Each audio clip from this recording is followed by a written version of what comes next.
ಗೃಹ ಮಂತ್ರಿಗಳೇ, ನಿಮ್ಮ ಕ್ಷೇತ್ರದಲ್ಲೇ ಇದೇನಿದು ಕರ್ಮಕಾಂಡ?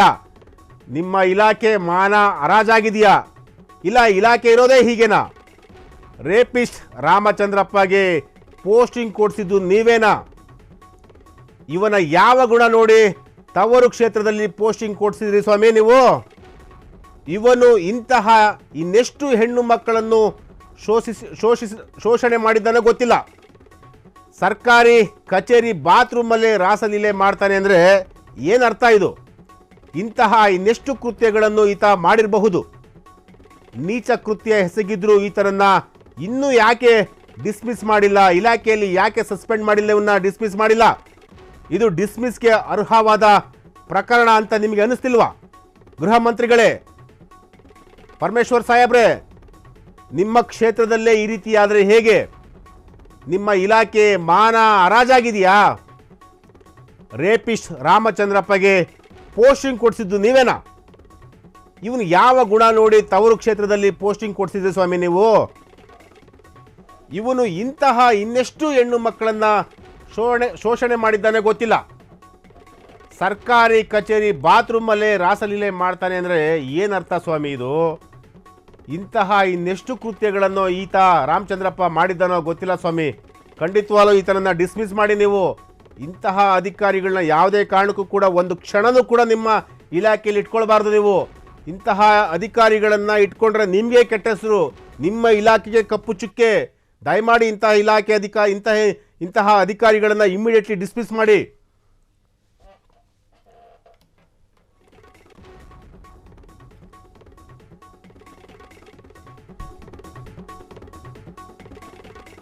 ಎಸ್, ತುಮಕೂರು ಜಿಲ್ಲಾ ಪೊಲೀಸ್ ವರಿಷ್ಠಾಧಿಕಾರಿಗಳೇ, ಏನಿದು ನಿಮ್ಮ ಮೌನ? ಡಿಜಿ ಐಜಿಪಿ ಅವರೇ, ಯಾಕಿಷ್ಟು ಮೌನ? ಪ್ರಕರಣ ನಿಮ್ಮ ಗಮನಕ್ಕೆ ಬಂದಿಲ್ವಾ? ಮುಖ್ಯಮಂತ್ರಿಗಳೇ, ಇವರೆಲ್ಲರೂ ಮಲಗಿದ್ದಾರೆ ನಿಜ, ನೀವೇನು ಮಾಡ್ತಿದ್ದೀರಿ? ತಾಲೂಕು ಮಟ್ಟದ ಅಧಿಕಾರಿಗಳು ಏನೆಲ್ಲ ಮಾಡ್ತಿದ್ದಾರೆ ಗೊತ್ತಾ ನಿಮಗೆ?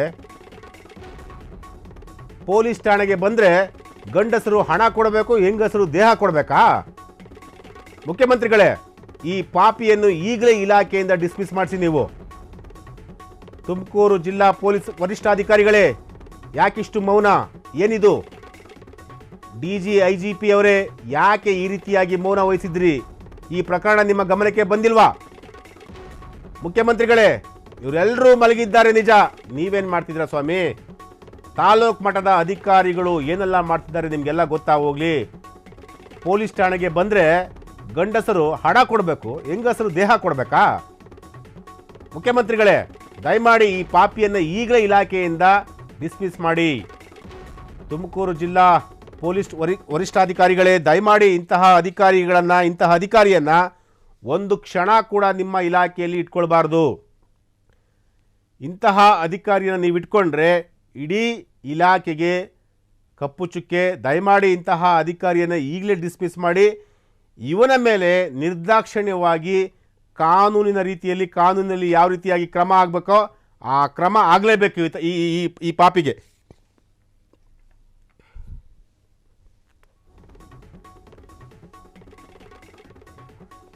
ಎಸ್, ಇದು ರಾಜ್ಯವನ್ನೇ ಬೆಚ್ಚಿ ಬೀಳಿಸುವಂತಹ ಒಂದು ರೇಪಿಸ್ಟ್ ಡಿವೈಎಸ್ಪಿಯ ರಾಸಲೀಲೆ ಸ್ಟೋರಿ. ಈ ಸ್ಟೋರಿಯನ್ನು ನೋಡಿದಂತಹ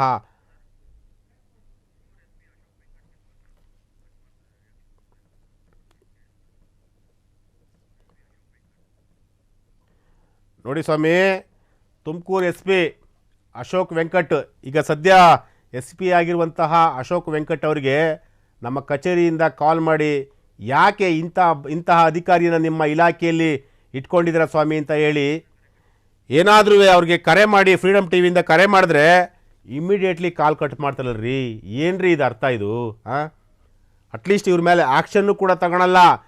ಒಂದು ಫೋನ್ ಮಾಡಿ ಅಟ್ಲೀಸ್ಟ್ ಒಂದು ರಿಯಾಕ್ಷನನ್ನು ಕೇಳೋಣ ಅಂತಂದರೆ ಅದಕ್ಕೂ ಕೂಡ ನೀವು ರಿಯಾಕ್ಟ್ ಮಾಡಲ್ಲ, ಫೋನ್ ಕಟ್ ಮಾಡ್ತೀರಾ ಅಂತಂದರೆ ಏನು ಸರ್ ಇದು ಅರ್ಥ? ಇದು ದಯಮಾಡಿ ಇಂತಹ ಅಧಿಕಾರಿಗಳ ಮೇಲೆ ನಿರ್ದಾಕ್ಷಿಣ್ಯವಾಗಿ ಕ್ರಮ ಜರುಗಿಸಿ.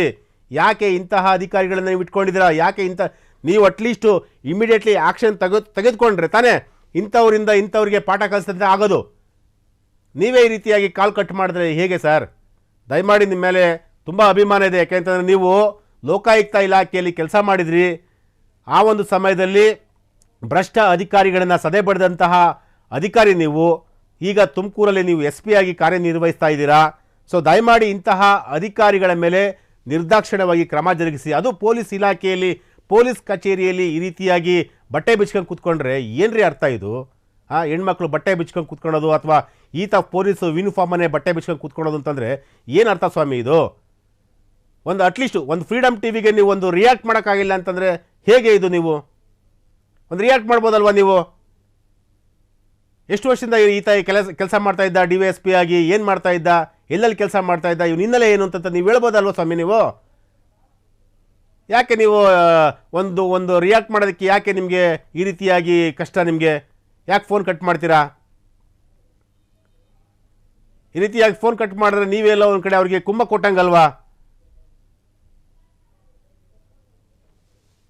ಎಸ್, ಈಗಾಗಲೇ ತುಮಕೂರಿನ SP ಆಗಿರುವಂತಹ ಅಶೋಕ್ ವೆಂಕಟ್ ಅವರಿಗೆ ಫ್ರೀಡಮ್ ಟಿವಿ ಕರೆ ಮಾಡಿತ್ತು ಒಂದು ರಿಯಾಕ್ಷನ್ ಕೇಳೋಣ ಅಂತೇಳಿ. ಏನು ಸ್ವಾಮಿ, ನಿಮ್ಮ ಇಲಾಖೆಯಲ್ಲಿ ಇಂತಿಂಥ ಕೀಚಕರನ್ನ ಇಟ್ಕೊಂಡಿದ್ದೀರಾ, ಇಂತಿಂಥ ಕಾಮುಕರನ್ನ ಇಟ್ಕೊಂಡಿದ್ದೀರಲ್ಲ ಅಂತ ಸ್ವಾಮಿ ಅಂತ ಕೇಳೋಣ ಅಂತ ಹೋದು. ಆದರೆ ಅವರು ಯಾವುದೇ ಕಾರಣಕ್ಕೂ ಕೂಡ ಒಂದು ರಿಯಾಕ್ಷನ್ ಮಾಡೋದಿರಲಿ, ಅಟ್ಲೀಸ್ಟ್ ಫೋನ್ಗೆ ಒಂದು ರಿಸೀವ್ ಮಾಡಿ ಅಟ್ಲೀಸ್ಟ್ ಏನಾದರೂ ಒಂದು ಹೇಳಿದ್ರು ನಮಗೆ ಸಮಾಧಾನ ಆಗ್ತಿತ್ತು. ಆದರೆ ಅವರು ಕಂಪ್ಲೀಟಾಗಿ ಫೋನ್ ಕಟ್ ಮಾಡ್ತಾರೆ, ಫೋನ್ನ ಅವಾಯ್ಡ್ ಮಾಡ್ತಾಯಿದ್ದಾರೆ. ಪದೇ ಪದೇ ಕಾಲ್ ಮಾಡ್ತಾಯಿದ್ದೀವಿ, ಪದೇ ಪದೇ ಕಾಲ್ ಮಾಡಿದ್ರು ಕೂಡ ಅವರು ರೆಸ್ಪಾಂಡ್ ಮಾಡ್ತಿಲ್ಲ. ಅಂದರೆ ಎಲ್ಲ ಒಂದು ಕಡೆ ಇಲಾಖೆಯ ದೊಡ್ಡ ದೊಡ್ಡ ಅಧಿಕಾರಿಗಳೇ ಇಂತಹವರನ್ನು ಸೇಫ್ ಮಾಡೋದಕ್ಕೂ ಹೋಗ್ತಾರಾ? ಖಂಡಿತವಾಗ್ಲೂ ಸೇಫ್ ಮಾಡೋಕ್ಕೆ ಹೋಗಬೇಡಿ ಸ್ವಾಮಿ. ಇಂತಹ ಅಧಿಕಾರಿಗಳಿಂದ ಇಡೀ ಇಲಾಖೆ ತಲೆ ತಗ್ಗಿಸುವಂತಹ ಒಂದು ಘಟನೆ ನಡೆದಿರುವಂತಹದ್ದು. ಅದು ಗೃಹ ಸಚಿವರ ಏನು ನಾಡು ತುಮಕೂರಲ್ಲೇ ಈ ರೀತಿಯಾಗಿ ಇನ್ನು ಕರ್ನಾಟಕ ರಾಜ್ಯವನ್ನು ಯಾವ ರೀತಿಯಾಗಿ ನೀವು ಒಂದು ರಕ್ಷಣೆ ಕೊಡ್ತೀರಾ? ಪೊಲೀಸ್ ಇಲಾಖೆಯಲ್ಲಿ ಈ ರೀತಿ ಆದರೆ ಇನ್ನು ಯಾವ ರೀತಿಯಾಗಿ ಬೇರೆಯವರಿಗೆ ರಕ್ಷಣೆ ಕೊಡ್ತೀರಾ ಸ್ವಾಮಿ?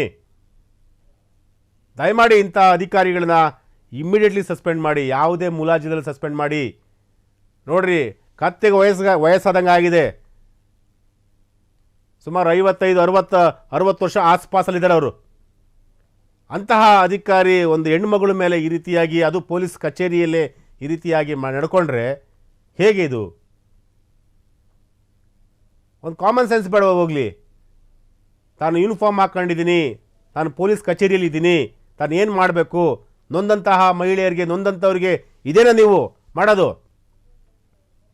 ಒಂದು ಹಣ ಕೊಡಬೇಕು, ಇಲ್ಲ ಅಂದರೆ ಈ ಥರ ಮಾಡಬೇಕು. ಇಷ್ಟೇನಾ ಹಂಗಾರೆ ಕೆಲಸ? ಪೊಲೀಸ್ ಇಲಾಖೆಯಲ್ಲಿ ಒಳ್ಳೊಳ್ಳೆಯ ನಿಷ್ಠಾವಂತ ಅಧಿಕಾರಿಗಳಿದ್ದಾರೆ. ಖಂಡಿತವಲ್ಲೂ ಅವ್ರ ಜೊತೆ ನಾವು ಕೂಡ ಕೆಲಸ ಮಾಡಿದ್ದೀವಿ. ಬೆಳಗ್ಗೆ ಎದ್ರು ಕೂಡ ಅವ್ರಿಗೆ ನಮಸ್ಕಾರ ಹೇಳಿದ್ದೀವಿ, ಅವ್ರ ಕೆಲಸವನ್ನು ನಾವು ಶ್ಲಾಘನೆ ಮಾಡಿದ್ದೀವಿ. ಆದರೆ ಇಂತಹ ಅಧಿಕಾರಿಗಳಿಂದ, ಇಂತಹ ಕಾಮುಕರಿಂದ ಇಡೀ ಪೊಲೀಸ್ ಇಲಾಖೆಗೆ ಕಪ್ಪು ಚುಕ್ಕೆ. ದಯಮಾಡಿ ಇಂತಹ ಅಧಿಕಾರಿಗಳನ್ನು ಇಮಿಡಿಯೇಟ್ಲಿ ಸಸ್ಪೆಂಡ್ ಮಾಡಬೇಕು. ಸಸ್ಪೆಂಡ್ ಮಾಡಿದಾಗಲ ಮಾತ್ರ ನ್ಯಾಯ ಸಿಗುತ್ತೆ. ಇಲ್ಲ ಅಂದರೆ ಅಂತಂದರೆ ಖಂಡಿತವಾಗ್ಲೂ ಇಡೀ ಇಲಾಖೆಗೆ ಒಂದು ಕಪ್ಪು ಚುಕ್ಕೆ ಇಂಥವರು.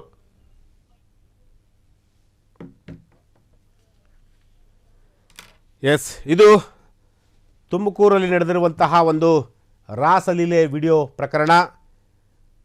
ಈ ಒಂದು ರಾಸಲೀಲೆ ವಿಡಿಯೋ ಪ್ರಕರಣದಲ್ಲಿ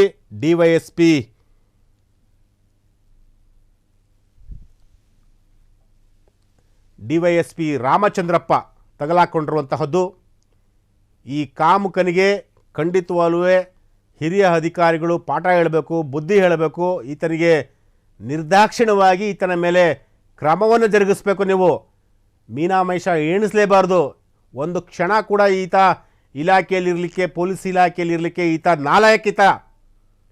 ಒಂದು ಹೆಣ್ಣು ಮಗುನ ಈ ಥರ ನೀವು ಸ್ಟೇಷನ್ನಲ್ಲಿ ಈ ರೀತಿಯಾಗಿ ಮಾಡ್ತೀರಾ ಅಂತಂದರೆ ಏನ್ರಿ ಹೇಳೋದು ನಿಮಗೆ? ಒಂದು ಕಾಮನ್ ಸೆನ್ಸ್ ಬೇಡವಾ ನಿಮಗೆ?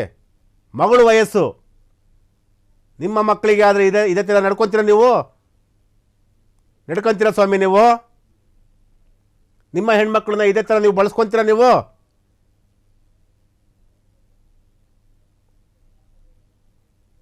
ಅಷ್ಟು ನಿಮಗೆ ಬುದ್ಧಿ ಇಲ್ವಾ? ಹೋಗಲಿ, ಇದೇನಾ ನೀವು ಕೆಲಸ ಮಾಡೋದು?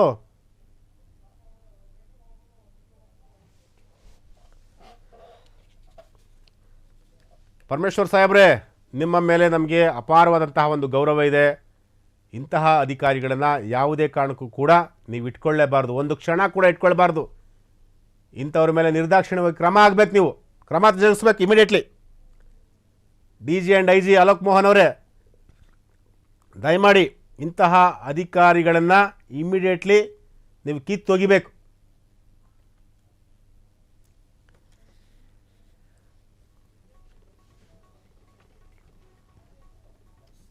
ಎಸ್, ಈ ಒಂದು ಪ್ರಕರಣ ಈಗ ಸೋಷಿಯಲ್ ಮೀಡಿಯಾದಲ್ಲಿ ಸಾಕಷ್ಟು ವೈರಲ್ ಆಗ್ತಿರುವಂತಹದ್ದು. ಸೋಷಿಯಲ್ ಮೀಡಿಯಾದಲ್ಲಿ ಈಗಾಗಲೇ ಈ ಒಂದು ಪ್ರಕರಣ ಜಗಜ್ಜಾಹೀರಾಗಿರುವಂತಹದ್ದು. ಒಬ್ಬ ಪೊಲೀಸ್ ಇಲಾಖೆಯಲ್ಲಿ ಒಬ್ಬ DYSP ಒಂದು ಹೆಣ್ಣು ಮಗಳಿಗೆ ಈ ರೀತಿಯಾಗಿ ಮಾಡ್ತಾನೆ ಅಂತಂತಂದರೆ ಏನದು ಅರ್ಥ? ಹಾಂ, ಇವ್ರ ಹತ್ರ ಕಷ್ಟ ಬರೀ ಏನು ಹೇಳ್ಕೊಂಬರಲೇಬಾರ್ದು, ಕಷ್ಟ ಹೇಳ್ಕೊಂಬಂದರೆ ಮುಗಿದೋಯ್ತು. ಅವ್ರನ್ನ ಹೇಗಾದರೂ ಮಾಡಿ ಬುಟ್ಟಿ ಬೀಳಿಸ್ಕೊಂಬಿಡೋದು, ತಮ್ಮ ಕಾಮ ತೃಷೆಗೆ ತೀರಿಸ್ಕೊಳ್ಳೋದು, ಇದೇನೇನ್ರಿ ನಿಮ್ಮದು? ಅದು ಕಚೇರಿಯ ಬಾತ್ರೂಮಲ್ಲಿ. ಅಸಹ್ಯ ಅನ್ಸುತ್ತೆ ರೀ, ಅಸಹ್ಯ ಅನಿಸುತ್ತೆ. ನಿಮ್ಮ ಏಜ್ಗೂ ನೀವು ಹಾಕ್ಕೊಂಡಿರೋ ನೀವು ಧರಿಸಿರೋ ಯೂನಿಫಾರ್ಮ್ಗಾದರೂ ಬೆಲೆ ಕೊಡಬೇಕಲ್ವ ನೀವು?